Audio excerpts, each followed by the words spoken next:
Bueno, triku esnatu da. Jarri diogu izenburua, triku esnatu da Bernardo Atxagaren ondoren etorriko den. Idazlearen poema baten titulua da, gerora Ruper Ordorikak musikatu zuena, eta seguraski gehientxunok ezagutzen duzuena, edo esango genuke bentsat euskal kulturaren kantagintzaren barruan oso kantu ezaguna dena, ezta. Trikua erditu da horretan, Bernardo Atxagak kontatzen zuen, edo kontatzen du triku hori euskara da, bai? Eta halako batean triku hori esnatu da, eta errepidera irten da, eta bere mundu txiki horrekin, eta bere hizkuntza 27 hitzeko hizkuntza horrekin, ez da ohartu ere egiten auto baten argiak beregana datozela, eta zer ote dan ere ez daki, eta, bueno, hortxe bukatzea poema, ez dakigu, lortzen duen saiste autoa, edo bertan zapaldua geratzen den. Bueno, guk trikua hartu dugu berriro esna arazi dugu, baina oraingo honetan pentsatu dugu triku horrek aukera bat badula. Dagoeneko gauza batzuk bizi izan dituela, dagoeneko gauza batzuk ikasi dituela, dagoeneko begiratu dula, munduko beste bazter batzutan ze gertatzen den hizkuntzarekin eta generoarekin, eta arantza berriz eta ezten berriz, datorrela berriro, ez? Hori da pixka bat gure metafora. Bueno, liburu hau egiteko eskaintza badira igual 3 urte bai, esan zigutela, eta beti atzeratzen, eta bueno, esan nahi dizuet kostata erditu garela trikuaz, triku batez erditzea beti da gogor xamarra, eta kasu honetan ere bai. Bueno, zein da gure abiaburua gai honetan murgiltzeko, edo zergatik murgiltzen gara, edo nondik ematen digu?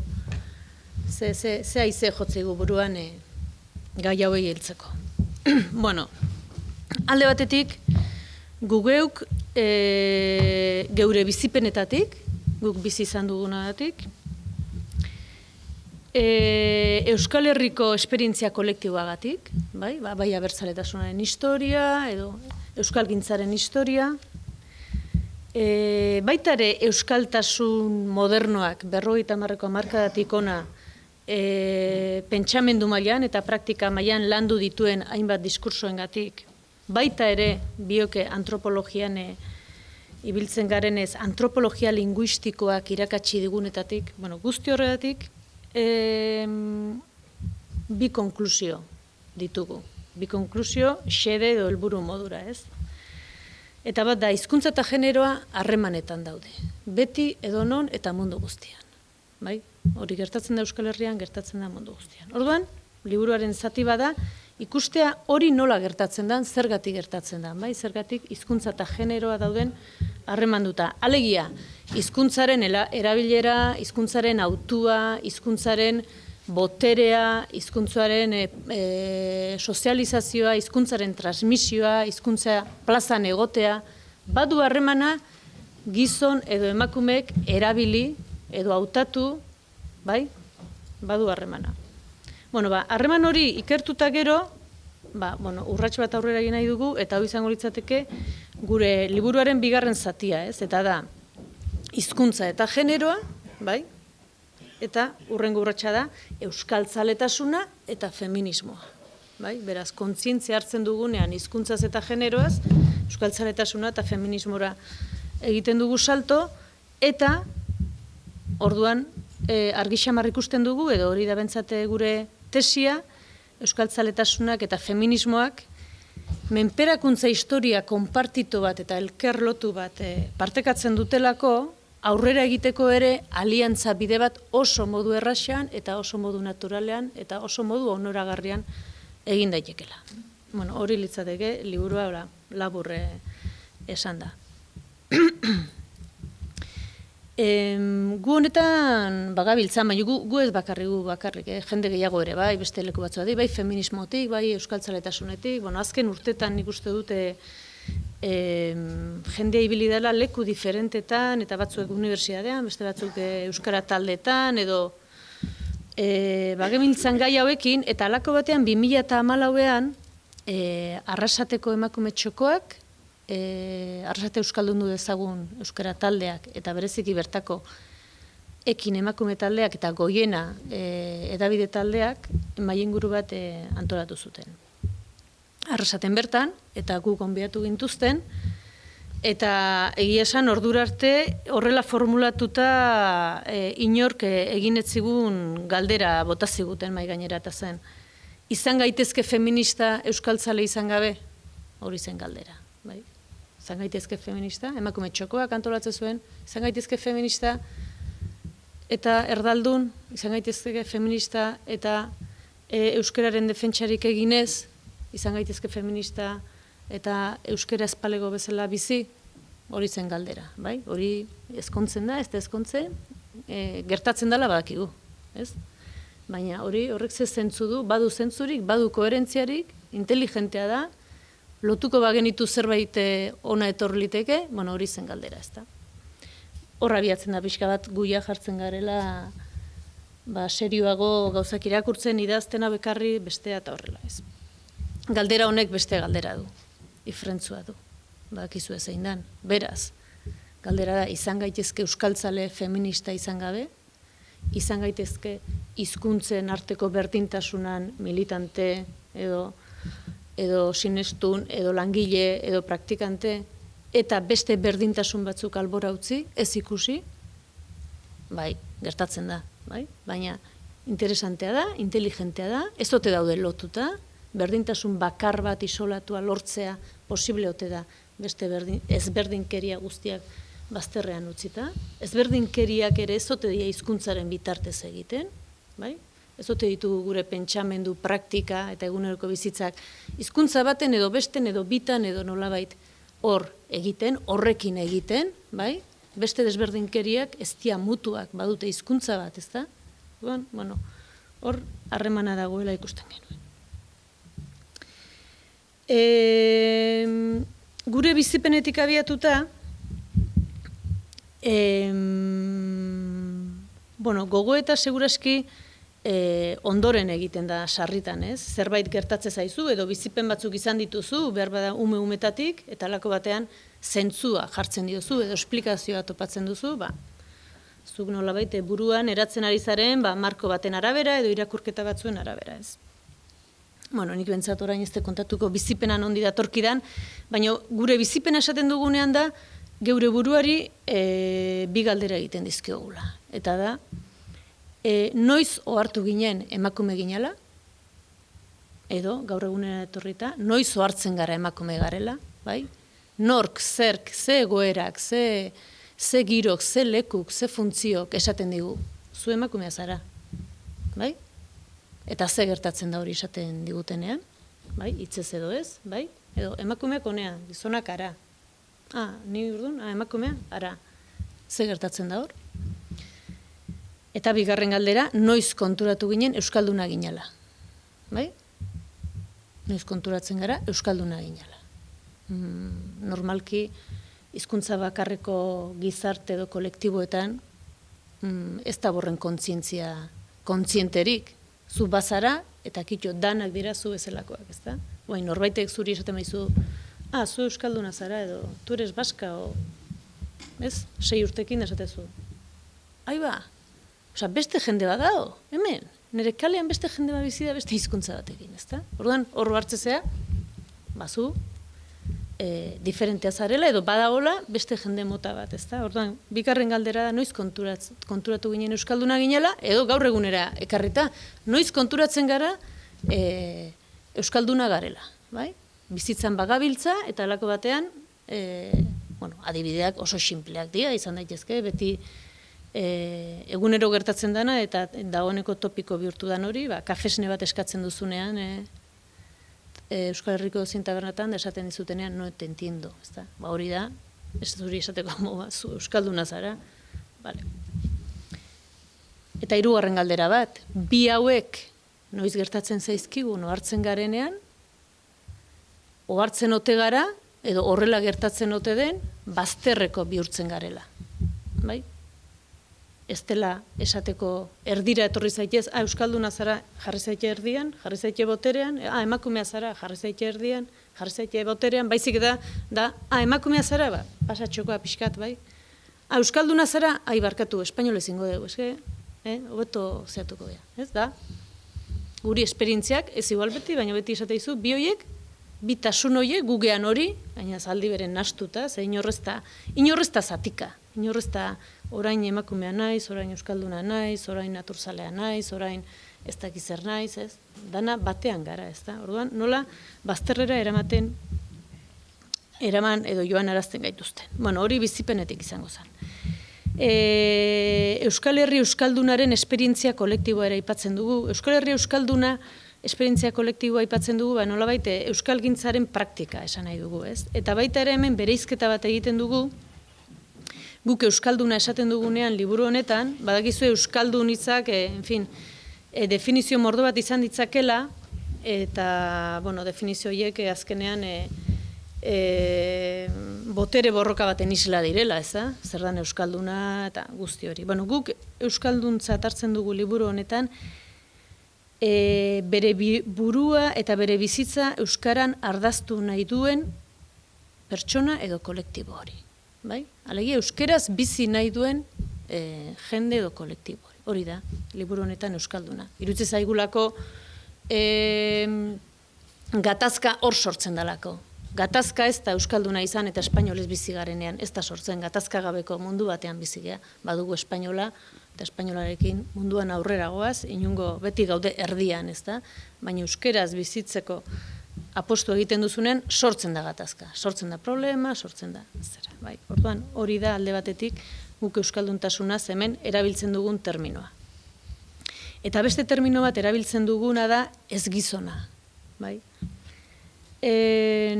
Emakumea eta ez gizona. Iruditzen zaigu emakumea eta gizona erabiltzen ditugunean kategoria sozialak dira.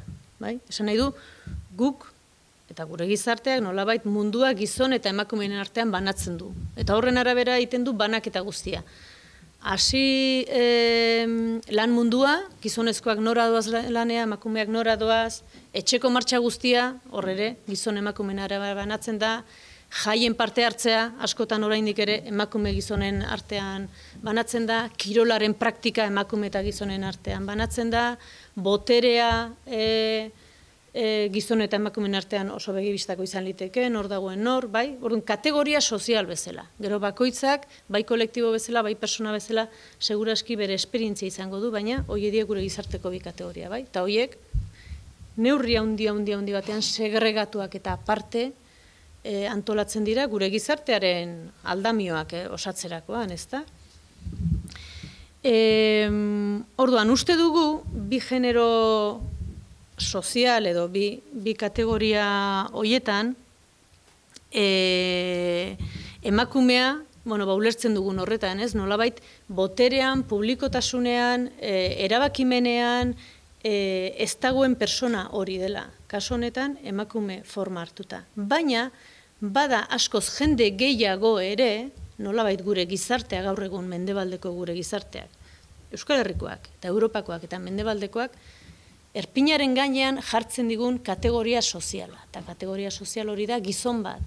Eta gizon hori da zuria. Eta gizon hori da boteretsua. Eta gizon hori da ederra. Eta dirua du. Eta boterea eta gintzen badaki. Eta gaztea da. Eta ez da errena. Eta ez da itxusia. Hori da eredua. Hemen esan dezakegu, baina hori guri zer. Hori gainean dugu. Hori hor dago, ezin dugu obiatu. Eta hori da, nola baite eredua, eta gero horren azpian gaude beste guztiok, hala edo nola, bizirauten edo gizartearen eraldaketa bat proposatzen. Orduan, ziur nao, hor ere, erpineko eredu horretan, ez direla gizon guztiak sartzen. Esan nahet, ez esango dizute, Ronaldo, zenba Ronaldo dira? Hain maskulino, hain eder, hain dirutsu, hain boteretsu, hain... Eta hori da gure eredua, hori da gure umeen eredua, ez da? Hori izan nahi dugu, ez? Eta gero, nor iristen da hortara, oso jende gutxi. Emakumeak, ja, hasiera-hasieratik ez gai iristen. Ezagorri biologiko batzuk eskatzea izkigu, ez ditugunak horra iristeko, alegia boterera iristeko, edo boterearen iruditerira iristeko, ez? Jainko bat balitz bezala, ez? Gu ez gara sekula jainko izango. Baina beste gizon askore sekula ez dira jainko izango. Naiz eta gizonezkoen kuadrillakoren bat izango den jainko. Hori egia da, eta horreke ematen du beti esperientzia, bueno, ni ez, baina agian beste gizon bat izango da. Orduan, nire kuadrillako norbait izango da, baina ulertzen da, orduan erabiltzen dugu ez gizonaren terminoa, bai? Hemen zaudetenotatik zenbat sentitu izan zarete eta noiz, hori norbea bere buruariteko galdera, ez gizon, bai? Ez gizon. Gizonari ere exigitzen zaizkion ezaugarri horietan. Bueno, hori leku eder bada, emakumearen kontzientzia hartzea, menperakuntzatik edo ez gizon izateko modua ere menperakuntza eremu badala, horrek bertutea handi bat duelako, eta bertutea da, menperakuntza bat zeure gorputzean bizitzen baduzu, gainontzeko menperakuntzak besteenak ulertzeko abantaila handiak dituzu. Eta, bueno, egia da, igual norbetek salezake, bueno, baina menperakuntzak nork nahi ditu. Nork nahi du menperakuntzakin bizi, nork nahi du menperatu dagoenari eskua eman. Bueno, hori aukerak eta moral bada, baina esan eduk gehienak menperakuntza egoeretan gaude arrazoi diferentegatik eta hemen gaude areto honetan. Euskaltasunaren, bueno, pentsamendu feminista, beste iturri bat guk hartu duguna, pentsamendu feministak asko pentsatu du, noski, emakumearen gaian eta generoaren gaian, eta baita ere asko pentsatu du hizkuntza eta emakumearen gaian. Hortaz ere asko landu du. Euskaltzaletasunaren, euskaltzaletasun modernoak ere pentsatu du euskaltasunean, bai? Aipamen labur bat egiteko, ez? Euskaltasun modernoa deitzen diogu, 50 hamarkadatik hona datorren euskararen gaineko ideologia, ezta? Ideologia bat, ez bakarra.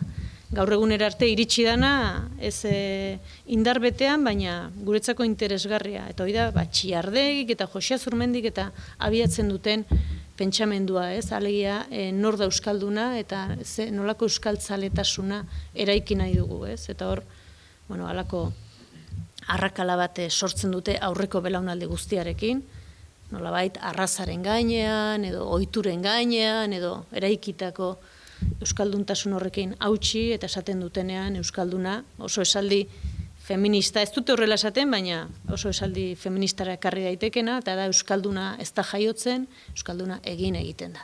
Bai? Horregatik Txiardegi da euskaldun berri bat, historian lehenengoa behar bada, ez dakit, bai? Eta hor, bueno, bere momentuan, seguraski zalaparta eta harridura handia sortuzun esaldia, esatea, baina euskara ikasi daiteke, 50 urtekin. Eta hori euskalduna izangoa, 50 urtekin ikasi da, euskaldunak ez algeagu. Hemen, azken 200 urtean, hemen baserrian euskeraz, ez algara gu hori, euskalduna. Eskerrak horri, aldaketa horri, orain gaude, seguraski inoizko euskalduntasun datuetan bederen maila altuenean. Atalau bukatzeko pixka bat igual errealitatera hobeto ulertzeko. Esan dute mundu osoan gertatzen dela genero eta hizkuntzaren arteko lotura edo nasketa. Bai? Hizkuntza bakarra dagoen komunitatetan edo herrialdetan, bakarra, bai? Hegemonikoa eta bakarra, oso leku gutxi dira horiek, iruditzen zaigu Euskal Herriko kontua dela, baina Europan bertan Europarren 50% eskaz gara bigarren edo lehen, baina hizkuntza minorizatu bateko hiztun gara. Osa, jende asko dago gure egoera berean. Baina imaginatu komunitate bat non hizkuntza bakarra dagoen. Bai? Orduan galdera da. Hor emakumeek eta gizonek berdin hautatzen dute hizkuntza hori? Berdin erabiltzen dute? Ez. Hori demostratua dago. Zergatik? Hizkuntzak gizartea egiten du. Hizkuntzaren bitartez, gure harremana, gure arauak, gure esaten direnak eta esaten ez direnak, idazten direnak eta idazten ez direnak, gure arauak, gure ohiturak egiten goaz, ezta? Eta egite horretan, hizkuntza bera ere sortzen da. Gure gizartea sexu-genero sistema banatuta dago. Hori da aldamio nagusienetako bat gurean. Jaio orduko, neska edo mutil izendatu, horria nolabait batengan jartzen ditugun esperantzak edo aiduruak edo espero duguna eta bestengan jartzen duguna oso gauza desberdina dira. Bai? Hasita izenetik, ze izen jartze zaio. Niri Lorea, ni ez naute Arkaitz deitu. Beraz, pentsatu nahi dut, ni izena jarri zidaten gurasoek Lorea esan da, bazutela zerbait buruan, bai? Izango nitzarala, gauza eta polita, oia ez da jakiten, da, en fin, gaizkire ataraike pelikula.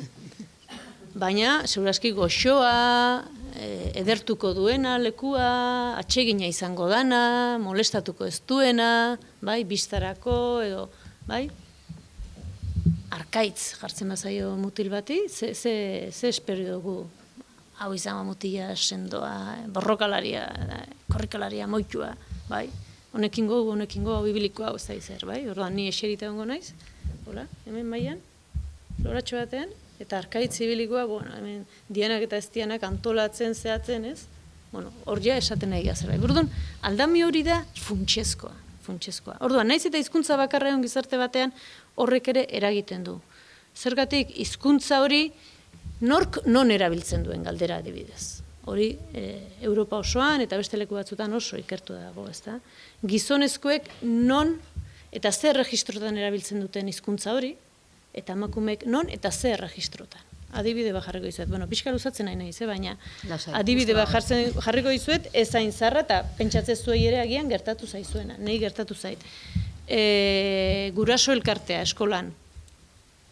Denak emakumea dira, urtean zehar bilera, bueno, udaletxeari eskari bat egin bertzaio. Behar dugu kantxa bat, edo behar dugu ez da gizar umentzat jarri. Udaletxera jun behar da. Eta orduan, nor jungo data? Hain ni ez, nik ez dakit izketan. Beste emakumeak, nik ez dakit izketan. Azkenen, senar bati deitu eta ura ijoa. Ura ijoa udaletxea eta are badak izketan. Zergatik gizona dalako, ohitua dagolako, bere tokia dalako, udaletxera jun, gizon bat, eta alkatearekin buruz buru hitz egitea. Bai? Nik hori bizi izan dute. Ez esaten beti gertatzen dani, bai, hori regia da. Baina badaukagu danok buruan hori, eske ni emakumea naiz eta, ez dakit nola. Badao bi modu, edo egon daitezke hitz egiteko. Autoritatearen aurrean hitz egiten mutilei irakasten zaie, bai? Eta neskak, gero ikasten dugu. Baina ez digute esaten bereziki, ez zuri tokatuko zaizu alkate izatea, hasi prestatzen ez da. Beraz, gure kasuan hizkuntza minorizatu badaukagu. Beraz, genero hizkuntzen arteko lotura hori, oraindik ere korapilatsuago bihurtzen da. Bai? Alegia, euskera noiz eta non eta zer esateko erabiltzen dan, oso diferentea da, frantsesa edo espainola, nork, non eta zertarako eta ze sinisgarritasunekin eta ze autoritateekin erabiltzen da. Bai? Hau bulertzen da. Urkulluk gauza importanteak espainolez esango ditu. Euskaraz esaten baditu, behar bada,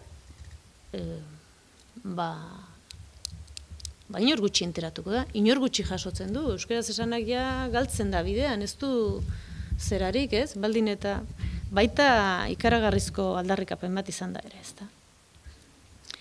Eta orain datu zehatz batzuk. Kiki Amunarrizek ja, 84an esango nuke aipatu zuen, euskararen feminizazioa gertatzen ari zela, bai? Alegia. Euskararen munduan, bere alor zabal guzti horretan, emakume gehiago zeudela, bai? Eta nolabait hori joera hori 2019 iritsi gara eta joera hori indartu eginda, ez? Datotxo batzuk baizik ez dizkizuet emango. Iaz egintzen euskaraldian 17 emakumeak izan ziren. Galdera da, kasualitatea da? Euskaltegietan ikasleen gehiengoa emakumeak dira. Galdera da. Kasualitatea da? Eustaten azken ikerketan gizonezko eta emakumezkoek euskararekiko zea txikimendu, maila, aztertze zuten, nortzun nolabai gertuago edo, bai? Emakumeek 4 puntu goitik. Azkenengo kale erabilera ikerketan edo neurketan, adin guztietan zarrenean izan ezik, 70 urtetik gorakoetan izan ezik, 4-6 puntu emakumeak erabileran gizonen gainetik. Honek ez du esan nahi leku guztietan horrela denik, baina Euskal Herri zabal guztian ateratzen diren datu orokorra dira. Orduan galdera da, hau kasualitatea da, edo zerbait gertatzen ari da hor. Bai? Behar bada zerbait ona, edo zerbait kamu utxik geratzen nahi dana. irakurketak egin beharko dira, ezta? Guk uste dugu euskara eta emakumea gure azken 200 urtetako historian oso lotuta joan diren bi elementu izan direla, ezta? Beti esaten dugu ama euskara, ama aberria, eta bereziki abertzaletasunaren eremuan amaren eta ondoren andereñoak, ama sozialak deitze zaizkiez, haien hoiei, ez da nolabait etxetik kanpo, baino umei baita ere transmisioa emakumeen esku egon dela, bai ikasketena, baina bereziki hizkuntzarena. Amek izan dute obligazioa umeak euskalduntzeko, irakasteko, eta hori da, ez dute hori txarrean jartzen, baina bai segregazio bat adierazten dula. Beraz, alde batetik amekin lotze hori, eta bigarrena baita ere beste diskurso bat, urte askoan iraun duena, eta azken urtetan baita ere, hizkuntza gatazka hitzetik aldendu, hizkuntza gatazkarik ez dago, eta erabili den, sartu den beste elementua da, euskara zaindu egin behar da. Euskara babestu egin behar da. Euskara goxatu egin behar da. Euskara gatazkatik atera behar da. Bai? Orduan, galdetuko bagenu, zaintzara, babestera, gizarte honetan nor dedikatzen da? Emakumeak. Ez? Behar bada, ideologia horrek nolabait ekartzen du belaunaldi berriek, neskek eta beraientzako leku naturalagoa izatea zaindu behar den eremu bat, eta ez mutil batentzat. Mutil batekin zaintza ez doa inora, ez? Berantzeko da, hori beste zera bada, jongo dira, futbolera, ez da inora. Haure ez dut esaten orokorra denik. Baina gauza hauek nolabait permeatzen dira, ze gero datuak ez dira kasualidadeak. Bai? Hauxe da pixka bat, abia puntua. Luzatu inaiz, baina nik zehatzago eta hobetu. Ez, pixka bat berrartuko dut, gure bigarren partea kokatzeko, ze hau izango litzateke diagnostikoa, hizkuntza eta generoa nola jartzen diren harremanetan, eta harreman hortan ondorio nagusia edo gero garatzen duguna gehiago da, Loreak aipatu duena, ez? Gaur eta hemen oraindik euskalduna izatea edo emakume edo ez gizona izatea bazterrean geratzeko faktoreak direla, ezta? Loreak aipatu du baita ere boterea, bai? Azken batean, bazterrekotasun hori esaten degunean, boteretik zenbat eta urrunago esan nahi dugulako. Hau da, zenbat eta erabakimen gutxiago. Boterea oso gauza abstraktua izan liteke, ez irudikatzen ez oso erreza, baina guk asko lotzen dugu eta gaina iruditzen zaigu benetan demokratizazio orokorrean sakondu nahi badugu oso interesgarria dela, pertsona bakoitzaren erabakimena eta burujabetza non eta zertan dagoen ikustea, ez? Eta nolabait askapen edo eraldatze prozesuak izan daitezela pertsona bakoitzaren boteretze eta erabakimena gehitzearen aldekoak. Orduan, dioguna da, hemen eta gaur oraindik euskaldun izateak edo emakume edo ez gizon izateak erabakimena kendu egiten digu. Bai, esan dut oraintxe, boterea irudikatzea gauza abstraktu bat da, baina nolabait nik uste dut denok egiten degula, ez gure baitan halako marrazkiak egiten ditugula bakoitzak berea, ezta? Baina botere hitza esan da, ziur nago hemengo gehienok segituan zigorrarekin eta indarrarekin lotzen degula, ez? Boterea eta zapalkuntza aipatzen ditugunean, zapalkuntza beti zigor edo indar bortxa baten ezarpenarekin lotzen da. Eta hori egia da. Ez nire imaginario partikularrean, ez dakit, zartailu bat edo zigor makila bat edo halako zerbait irudikatzen dut nire kontra ari dana, ni naizen horren kontra ari dana. Eta botereak irauteko bortxaren edo zigorraren indarraren erabilera hori derrigorrezkoa du. Hori askotan ikusi dugu eta ikusten dugu. Eta teoria politikora bagoaz ere, estatuaren definizioa ere alaxe egiten da, ezta? Indarra erabiltzeko monopolioa eta zilegitasuna daukan hori da estatua. Beraz, indarraren presentzia hor dago.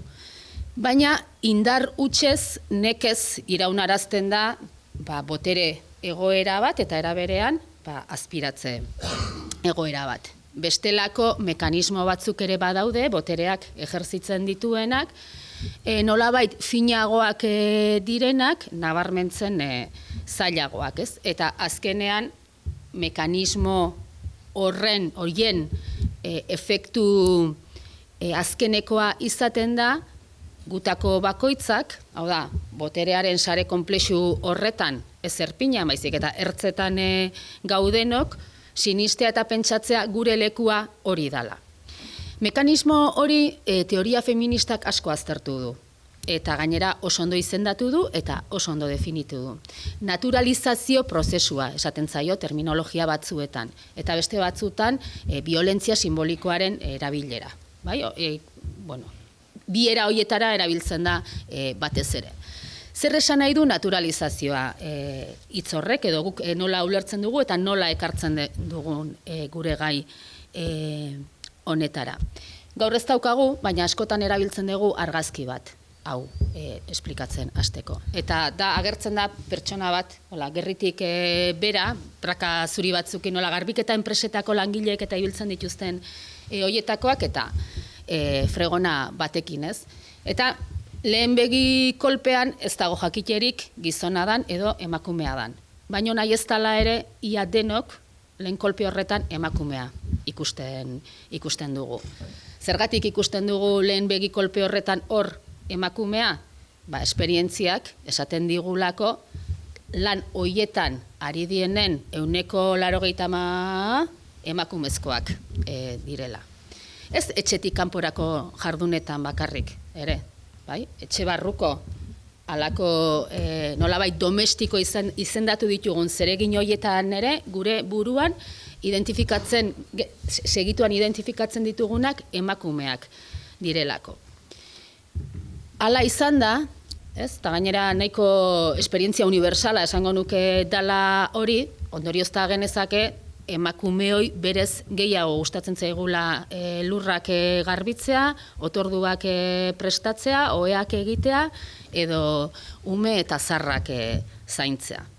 Baina nik uste denok ja dagoeneko badagikigula ez dala hori horrela. Orduan, ze gertatzen da bide horretan? Lehen Loreak aipatzen zuen iruditeriak eta Ronaldo eta Erpina ze proiektatzen degun, ez? Edo Lorea izena jartzea neskato bati eta Arkaitz mutiko bati, ezta? Umetatik nolabait jasotzen ditugu, ez? Gugandik espero diren jokabide eredu batzuen proiekzioa jasotzen dugu etengabe, ez? Eta emakumezkoi, neskoi, umetatik atxikitzen zaizkigu halako ezaugarri batzuk, ez? Besteak beste, goxoak izatea, emozionalak izatea, ahulak izatea. Mutilei atxikitzen zaizkienak, edo maskulinitateari atxikitzen zaizkionak oso bestelakoak izaten dira, ez da? Ekintzaileak izatea, mugituak, asertiboak, ez? Gainera, hor soka luze bat egin dezakegu. Orduan, ulertzen goaz gure egokitasuna nun dagoen, ez?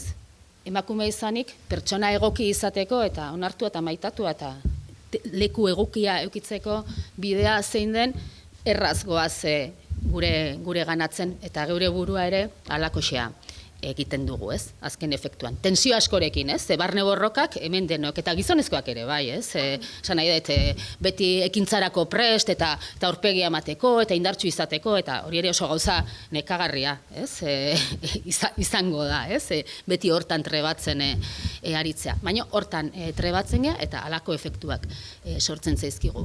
Eta azkenean gertatzen dana da, hori ez, bagoaz datuetara, eta duela gutxi argitara argitaratu dute Jule Goikoetxeak gidatutako ikerlari talde batek, Emakundek lagundutako ikerketa bat, Euskal Autonomia Erkidegoko demokrazia patriarkalari buruz, hala deitzen da liburua, eta hor adibidez ikusten da nola 2014an oraindik haur zaintzarako baimen eta eszedentziak hartu zituztenen 85% emakumezkoak diren. 4% baino ez ziren gizonezkoak. Eta zarrak zaintzeko, etxeko zarrak edo etxeko gaixoak edo beste zaintzetarako baimenak hartu zituztenak ere, 82an emakumezkoak dira. Horrek berez ez luke ezer txarrik, baldin eta, esan nahi dut, norberaren borondatez inor zaintzen aritzea, baino gauza ederragorik agian ez dago, bai? Baina hor kontua da, gure gizarte egituraketa dan bezalakoa izanik, horrek azkenean nolabait etorkizunera begira prekarietatea areagotu egiten duela. Lanaldien murrizteak, aurrera begirako ibilbide profesionalean, kostuak dituelako, bai? Hauek ematen duten beste datu bat da. Izaten den haur bakoitzeko emakumeek beren etorkizuneko diru baliabideen 6% galtzen dute. Bai? Eta aldiz gizonezkoek 10% areagotzen dituzte. Gizonezkoen joera kontrakoa izaten delako. Lanaldiak luzatu, gainera lehen egite zituzten beste gauza batzuk egiteari utzi. Orduan, etengabeko arrakala bat sortzen ari da. Oso toki desberdinetara eramaten gaituztenak. Bueno, orduan, sineste sistema horri guztiari naturalizazioa deitzen zaio. Hau diodan bezala teoria feministak oso ondo jorratu du eta nik uste gutxi asko denok pentsatu dugula azken urtetan pixka bat honetaz. Gure galdera eta galderarekin batera erantzuna da euskararekin eta hizkuntza menperatuekin orokorrean honek berak funtzionatzen duela baita ere. Hau da, euskaldunon arazoa handienetako bat dala guk geuk sinisten dugula azkenean, eta azken buruan, eta azkenean praktiketan hala gauzatzen dugula, euskaraz aritzea nolabait bazterrekotasun, hau da, euskarak ez duela gazteleraren, frantsesaren eta zer esanik ez inglesaren balio bererik. Eta orduan horren arabera modulatzen dugula guk ere erabilera hori. Fregona, langile horren argazkia jartzen dugu, beste argazki bat jartzen dugu horren segidan. Eta da, Adolfo Suarez akordatuko zeate hemen gehienok, adinez badagokigu, oraindik ere akordatzea, Franco ondorengo Espainiako lehendabiziko presidentea, 1978an esan zuen euskarak ez zuela balio fisika kuantikoa esplikatzeko. Hemen zaudeten hainbaten buruan ere egongo da hori. Segituan esan genion ezetz. Eta utzi genuen argi, Pedro Miguel Etxenik edo Joserra Etxebarria bezalako gure zientzilari goi-mailako hoiek buru zirela, euskerak noski balio zuela, baita ere fisika kuantikoa hitz egiteko beste edozertarako bezala. Ez da oso ezaguna da, Joserra Etxebarriak UEUko saio batean emandako zera klase ura, eta argazkia eta kaja laboralaren egutegia, eta, badirudi, oindala 50 ez dakiz emat urte horri buelta eman geniola, eta esan genula, euskara noranaiko hizkuntza zala eta edozertarako balio zigula. Baina, gatoz 2019ra eta oraindik ere, behin da berriro egiten zaigun galdera da, eta mahai gainean etengabe jartzen dena, ea zer nahi dugun, mediku ona ala mediku euskalduna. Bai? Biak batera ezinezkoak balira bezala eta inundik pentsatu ere egin gabe hemen mediku ona izatearen baldintzetako bat dela mediku euskalduna izatea. Bai? Osasunaren hartatzeak eskatzen dulako besteak beste formakuntzaren parte hori ere. Baina disoziatuta jakintza, hau da, noranaiko jakintza, mundurako jakintza hori eta euskara berriro ere disoziatuta. Eta oraindik horretan pentsatzen eta horretan sinisten dugu.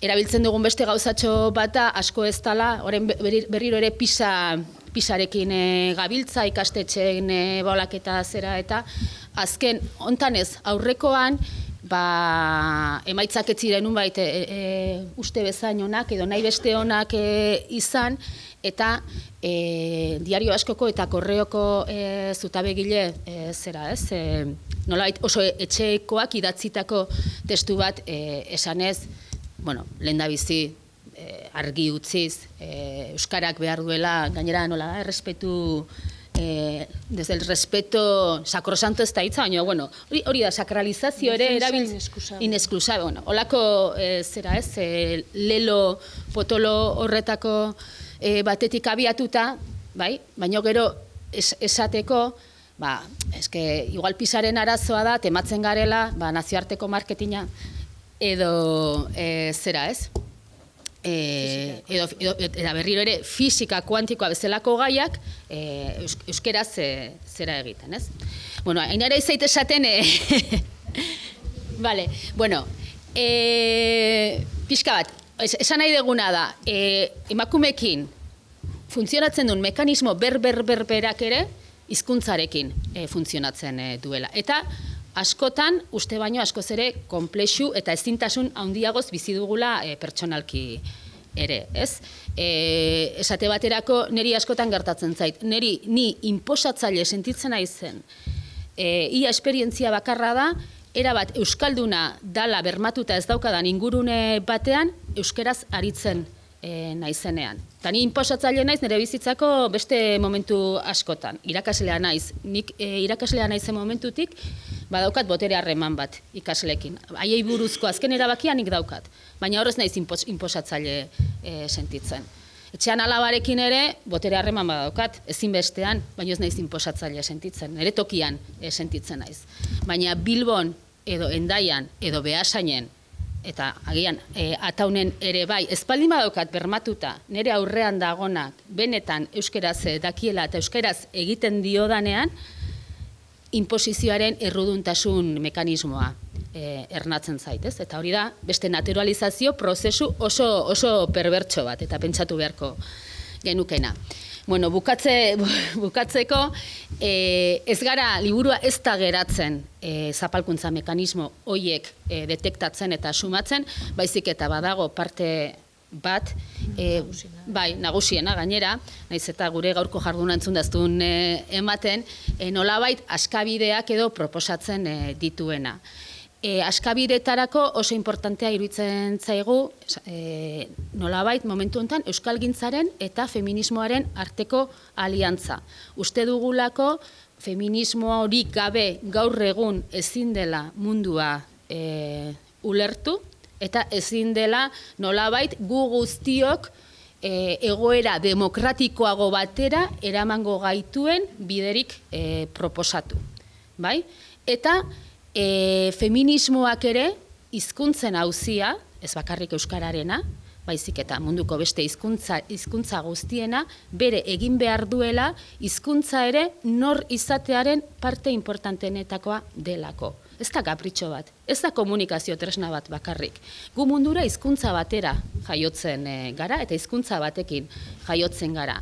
Eta nolabait gure buruaren ezagutza, gure buruaren hautematea hortik abiatuta egiten dugu. Nortasunaren abiaburu importantenetakoa da.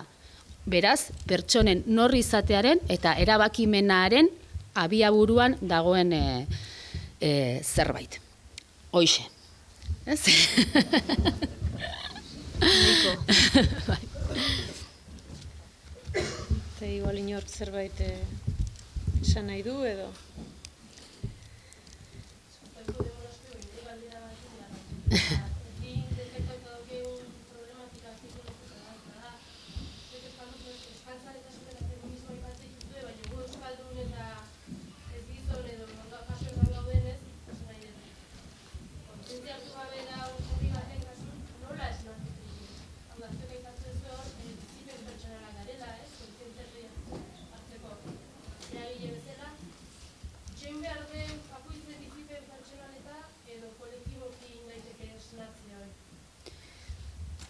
Nik esango nuke, Loreak hasieran planteatu ditun, bi galdera horiek erantzuten jartzea jendea, eta hori kolektiboki egin daiteke, oso ariketa politxe dela. Ze nik uste dut bizipena denok daukagula, ez? Eta gainera, iruditzen zait, batetik, euskaltzale ez diren, baino feminista izan daitezken, emakume asko euskaltzaletasunera hurbiltzeko bide bate izan daitekela, eta alderantziz, ez? Euskaltzaletasunaren kontzientzia baduten, baino feminismora hurbiltzea kostatzen zaien gizonena, ez? Gizon da emakumeena baita ere, ez?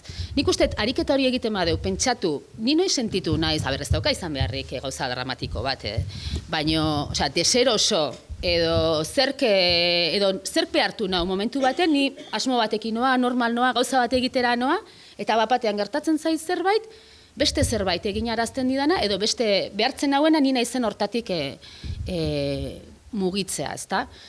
Nik uste emakumeek oso presente izango ditugula gaur egun. Gauza asko, hain justu, azken urteetan entzun ditugun gauza guztiekin, geuk ere, bakoitza bere etxean, igual gero inorrekin komentatu gabe ere bai askotan, ez? Baina hor dagolako, ez? Adibidez, mitxu edo mugimendu horren guztiaren efektua zer da? Hasieran hain urrun gertatzen hasten den gauza bat, gero bakoitza pentsatzen hastea, gu 15 urtekin ordizia jute ginenen, eta tabernatan ipurdiet ikutzen zigutenen, eta momentun oso gauza normala iruditzen zitzaiguna, edo ez asko aserratzekoa behintzat, gero esatezu, zer dala eta, ez? Edo gaur egun onartuko alnuke, ez? Denok egiten dugu, bilbide hori edo egiten nahi geha. Igual interesgarria da hizkuntzarekin ere egitea. Eta aldala biak parekatuta egitea.